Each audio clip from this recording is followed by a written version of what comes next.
Қайырлы күн балалар. Көңіл күйген қалай?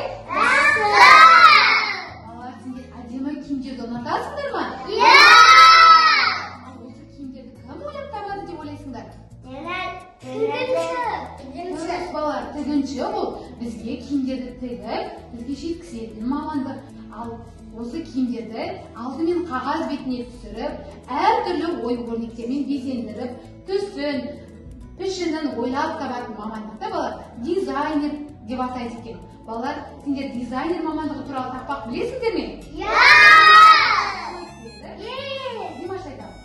Бесік әдемі, таңдайды, сәнділігі, түрлі түсті матадан тігеді киім сәнді. Жарайсың, Димаш. Балалар, біздің алдағы уақытта болатын үлкен мерекелік іс-шарамыз бар, иә балалар? Ол мерекелік іс-шараға киімдеріміз дайын ба?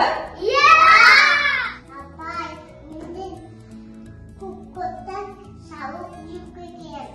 Әрбеке, сенің киімің беріспейді ғой. Апай, мен әлі дайын емеспін. Балалар, сендердің киімдерің әлі де дайын емес пе? Қап әттеген ай, енді қайттық. Мен дизайнермін. Сендерді дизайнерлік шеберханаға қонаққа шақырамын. Балалар, бізді киім дизайнері өз шеберханасына қонаққа шақырып жатыр. Ол бізге үлкен көмек болады. Біз ертеңгі мерекелік іс-шараға ол дизайнерден көмек сұрап, әдемі киімдерімізді дайындайтын боламыз. Олай болса барлығымыз бірге киім шеберханасына қонаққа барайық. Мен сізге қонаққа келдім. Апай, бізге киім жасап көмектесіңізші. Қош келдіңіздер балалар. Мен сендерге әдемі киім үлгісін сызып дайындап қойдым. Соны әдемілеп безендіреміз ба? Жарайсыңдар балалар. Отыра берейік, енді жайғасып. Балалар, сендер бүгін киім дизайнері боласыңдар. Алдарында әртүрлі киім үлгілерін әдемілеп сәндейміз. Одан басқа алдымызда әртүрлі моншақтар, бөбектер, түрлі түсті әртүрлі жақсырақтан қағаздар, маталар бар. Соның бәрін әдемілеп желімен жапсырамыз. Олай болса, кірісейік.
Сендер нағыз дизайнер мамандары сияқты жұмыс жасадыңдар.